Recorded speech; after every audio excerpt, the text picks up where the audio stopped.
Assalamualaikum warahmatullahi wabarakatuh. Ketemu lagi dengan saya di mata kuliah literasi informasi untuk pertemuan minggu yang ke-6. Di pertemuan minggu ke-6 ini kita akan membahas tentang bagaimana cara menggunakan software aplikasi untuk mengelola sumber informasi atau referensi.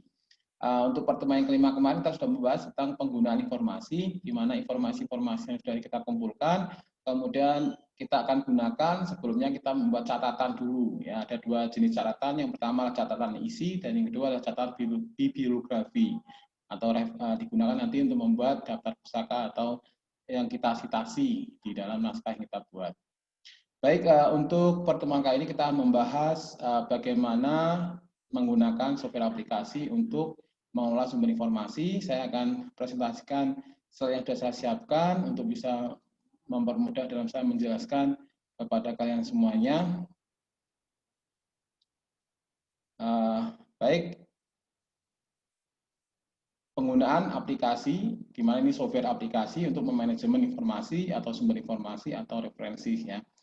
Baik, dari pertemuan minggu ke-6 ini, capaian belajar yang diharapkan adalah mahasiswa mampu menggunakan aplikasi manajemen informasi atau sumber informasi. Dalam hal ini menggunakan software aplikasi MS Word, ada menu reference, Mendeley, atau Zotero dalam karya yang akan dibuat, ya, dalam karya yang dibuat nantinya. Baik, kita langsung ke MS Word, ya. MS Word di sini ada menu yang namanya references, ya, di mana di sini nanti ada beberapa sub menu di sini, ya, ada insert citation, ada manage source, ada stylenya, kita bisa milih insert bibliografi, ya, nanti bisa dibuat daftar pustaka dan seterusnya.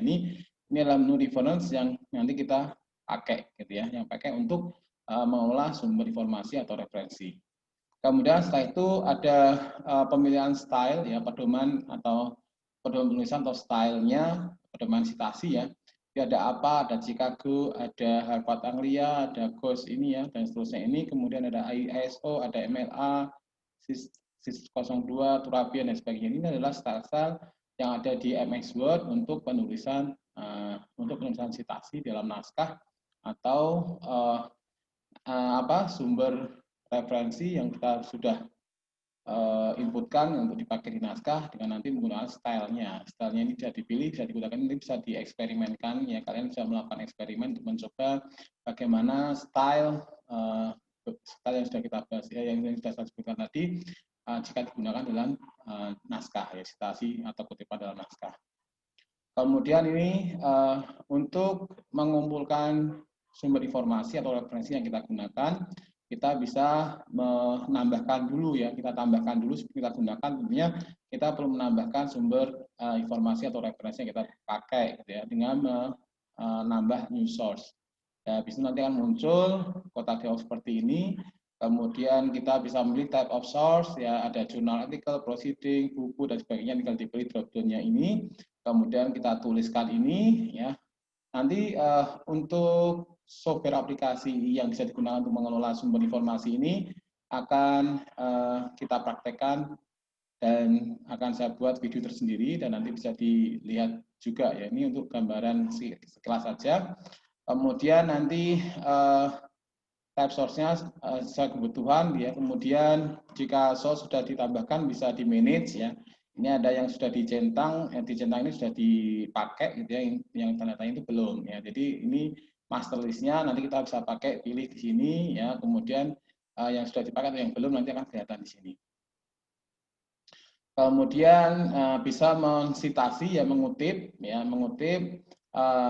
catatan bibliografi tadi, ya, atau sumber referensi tadi dalam teks, ya. Nanti bisa dipilih insert, ya, nanti bisa dipilih ininya. Kalau sudah pernah diinputkan nanti akan muncul di sini dan nanti bisa di insert di sini, gitu ya. Kemudian dikasih titik insert, tinggal dipilih aja. Ya, nanti kita praktekkan dalam videonya. Kemudian untuk membuat daftar pustaka juga sama. Nanti tinggal diklik bibliografi, kemudian dipilih, ya. Di dalam teksnya ini kita bisa ganti, ya, bibliografi menjadi daftar pustaka. Nanti kalau ini stylenya adalah triple I, nanti formatnya adalah menggunakan kolom siku, ya, angka di kolom siku seperti ini, ya, urut 1, 2, 3 dan seterusnya. Ya, nanti bisa membuat daftar pustaka secara otomatis, ya. Kita tidak perlu mengetikkan lagi, tapi kita cukup mengetikkan dalam insert source informasinya tadi, sumber informasinya dibuktikan di situ. Kemudian Mendeley ya, Mendeley juga sama, fungsinya juga untuk mengelola sumber informasi atau referensi yang kita gunakan dalam karya yang kita buat. Mendeley ini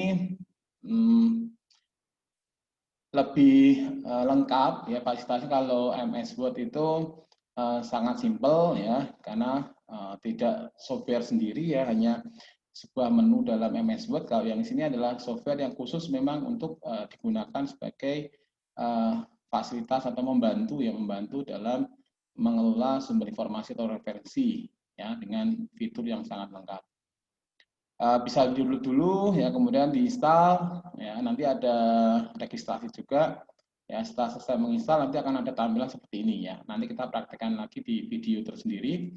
Kemudian langkah pertama tentunya adalah mengumpulkan sumber-sumber informasi ya, kita catat bibliografi dan catat isinya gitu ya. Anda bisa kalau di sini misalkan kita bisa menambahkan dengan beberapa cara gitu ya. Ada add file, ada add folder, ada watch folder, ada add entry manual. Ini dimasukkan di input secara manual. Ini kita tambahkan file yang sudah kita siapkan gitu ya, sudah kita download, tinggal kita tambahkan dalam Mendeley. Kemudian folder juga sama, kalau kita sudah siapkan dalam satu folder, kita bisa masukkan ya ke dalam Mendeley desktop ya, nanti bisa disinkronisasi ke Mendeley website. Kemudian add entry manual itu diinputkan secara manual gitu ya. Kemudian di sini ya, contoh nanti kita bisa menginputkan file gitu ya, dan seterusnya. Untuk biar bisa terkoneksi dengan MS Word, karena ketikan kita atau tulisan kita kan menggunakan MS Word ya, sehingga kita perlu menginstal plugin di MS Word ya. Nanti di Mendeley desktopnya diklik tool, kemudian pilih install MS Word plugin. Nanti sebelumnya seperti ini tidak ada Mendeley-nya. Nanti setelah diinstal MS Word plugin-nya nanti akan muncul Mendeley-nya di sini. Sehingga di sini nanti kita bisa mensitasi sumber informasi atau referensi yang kita gunakan dalam teks kita gitu ya. Ini nanti ada insert citations ya. Di sini nanti bisa go Mendeley ya, nanti lari ke Mendeley. Habis itu kita pilih dokumen yang akan sumber informasi yang kita gunakan untuk disitasi atau dikutip dalam naskah.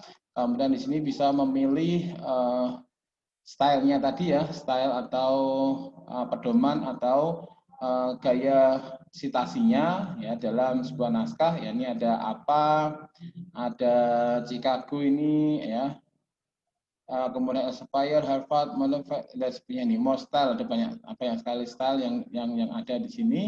Kemudian nanti kalau sudah terinput semuanya, sudah terkumpul catatan biografi dan catatan isinya dalam Mendeley ini ya. Kalau catatan isinya biasanya dalam bentuk abstrak ya, kita add sebuah jurnal, kemudian metadatanya akan muncul di situ, dan juga ada abstraknya ya, diambil dari metadata source atau sumber jurnalnya tadi ya. Kemudian bisa diambil metadatanya dan juga catatan isinya nanti dalam bentuk abstrak. Abstrak itu kan ringkasan dari sumber referensi tadi gitu ya. Kita bisa menggunakan itu. Kemudian kita bisa membuat daftar pustaka sama dengan di MS Word tadi dengan insert bibliografi. Nanti bisa secara otomatis seperti ini. Kalau ini adalah pakainya Chicago manual ya, nanti seperti ini ya stylenya. Dan ini daftar pustakanya bisa dibuat di sini. Kemudian ada juga software yang namanya Zotero ya. Untuk Zotero saya buat tutorialnya secara terpisah dalam bentuk PDF juga, dan nanti kita buat videonya juga biar kalian lebih paham bagaimana penggunaan software aplikasi untuk memanajemen sumber informasi atau referensi. Baik, untuk selanjutnya adalah penugasan gitu ya. Ini ada tugas kelompok ya, tugas kelompok maksimal 3 orang gitu ya. Tugasnya adalah buatlah laporan praktek menggunakan software aplikasi MS Word, Mendeley, dan Zotero ya untuk mengelola referensi ya. Jadi nanti diminta untuk memperlihatkan step by step atau dokumentasinya dalam penggunaan ketiga software tersebut. Kemudian setelah menggunakan software tersebut tentu ada punya pengalaman ya, pengalaman dalam menggunakan software tersebut.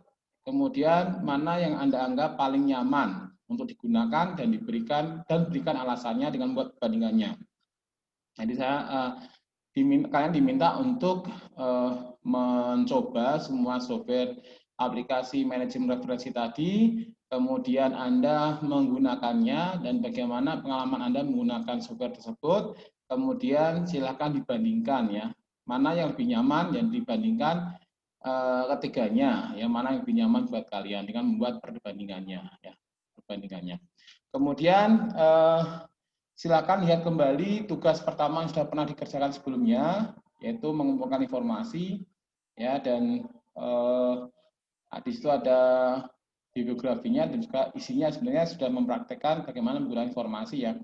Jadi lihat kembali, bisa Anda buat ulang ya kalau misal kemarin tugasnya masih kurang betul, gitu ya, Anda bisa membuat dari awal juga. Kalau sudah ada ya, karena ini kelompok, nanti bisa didiskusikan. Mau membuat apa gitu ya, dan mengumpulkan informasi-informasinya secara bergotong royong karena ini adalah tugas kelompok ya. Caranya untuk mengumpulkan informasi sama dengan pertemuan yang pertama kemarin, tugas pertama kemarin. Kemudian Anda mencari informasi dan tentunya Anda akan mendapatkan catatan bibliografi dan catatan isinya gitu ya. Kemudian Anda inputkan catatan biografi ya dari tugas pertama menggunakan salah satu software aplikasi manajemen informasi yang dipilih ya, karena nanti kan sudah ada 3 dan kemudian Anda silakan pilih salah satu ya, pilih dan tambahkan lagi beberapa sumber sehingga minimal menjadi 15 sumber informasi. Jadi kemarin 10 itu belum cukup ya, Anda tambahkan 5 lagi lah minimal, kemudian dijadikan referensi atau disitasi dalam naskah. Setelah itu buatlah karangan ilmiah berdasarkan topik yang telah dipilih ya sebelumnya, di mana dalam karangan tersebut kalian diminta untuk mensitasi semua sumber informasi yang telah diinputkan pada software aplikasi manajemen informasi yang telah dipilih dengan sistematika penulisan topik, tema, judul, latar belakang masalah, rumusan masalah, landasan teori, pembahasan dan kesimpulan. Ya, topiknya apa? Misalkan media sosial, gitu ya. Temanya apa? Temanya media sosial untuk meningkatkan tingkat penjualan misalkan. Kemudian judulnya apa? Judulnya lebih lengkap lagi. Jadi topik itu diturunkan, dijabarkan dalam tema jawaban dalam judul ya. Kalau judul itu sudah lengkap ya. Misalkan penerapan penggunaan media sosial untuk meningkatkan penjualan pada PT ABC misalkan itu judul lebih lengkap ya. Jadi topik, tema, judul. Kemudian latar belakangnya masalah apa? Gitu ya, ada silakan analisis situasi ya, kemudian menggambarkan situasi yang ada di situ. Di situ ada masalah, ya Anda jelaskan masalahnya itu ya. Kemudian Anda juga bisa sudah melakukan literatur review di situ ya, untuk mendapatkan tinjauan studi juga ya, untuk mendapatkan masalah-masalah yang tepat gitu ya. Kemudian Anda bisa gagasan-gagasan itu buat Anda brainstorming seperti langkah-langkah dalam perumusan masalah yang sudah kita bahas. Kemudian Anda nyatakan masalah yang akan diselesaikan dalam tulisan itu apa gitu ya. Kemudian Anda cari landasan teori, kemudian Anda bahas masalah tersebut sehingga di situ ada kesimpulannya, ada hasil dan bisa dibuat kesimpulan. Nah, dengan panjang karangan minimal 5 lembar ya. Panjang karangan ada 5 lembar. Silakan Anda buat secara kelompok ya, Anda bisa mengorganisasikan kelompok Anda dan membagi tugas-tugasnya ya, sehingga kalian bisa menyelesaikan tugas ini dengan baik gitu ya. Kemudian buatlah percobaan untuk melihat perbedaan antara style APA dan IEEE dalam citasi karangan ya, dalam menggunakan itu. Dan untuk mengaplikasikan penggunaan informasi ya dengan menggunakan software aplikasi manajemen informasi atau referensi ya di dalam karya yang Anda buat. Ini karya sederhana gitu ya, artinya ini masih sederhana, belum karya yang sesungguhnya gitu ya. Ini hanya untuk latihan, tapi latihannya juga sudah langkah-langkahnya sudah Anda pahami gitu ya. Nanti ada tugas akhir sendiri dan tugas akhir sendiri lebih detail lagi daripada ini ya. Baik, untuk pertemuan ke-6 kita seperti itu ya, silakan Anda bisa membuat tugas dengan kelompok, Anda buat kelompok sendiri, tentunya Anda ada di grup WA dan kemarin sudah berinteraksi juga, berkenalan di pertemuan pertama, kemudian sudah banyak kenalan juga ya, walaupun ini virtual tapi tidak menutup kalian untuk bisa berlatih untuk bekerja sama dalam tim, ya, kemudian bisa mengorganisasikan tim kalian untuk membagi tugas dan sebagainya. Sekarang kalian juga bisa menggunakan media-media video vidcon gitu ya, menggunakan Zoom atau Google Meet dan lainnya, ya, Microsoft Teams dan sebagainya itu bisa digunakan untuk belajar kelompok secara virtual. Ya, jadi silakan dikerjakan sebaik-baiknya. Ini adalah tugas pertama kelompok sebelum UTS. Ya. Baik, untuk praktikum penggunaan software aplikasi MS Word, Mendeley, dan Zotero akan saya buat videonya secara terpisah. Ya. Nanti bisa diikuti dan Anda bisa mengerjakan soal tugas kelompok yang sudah saya sampaikan tadi. Baik, demikian apa yang saya sampaikan. Terima kasih atas perhatiannya. Assalamualaikum warahmatullahi wabarakatuh.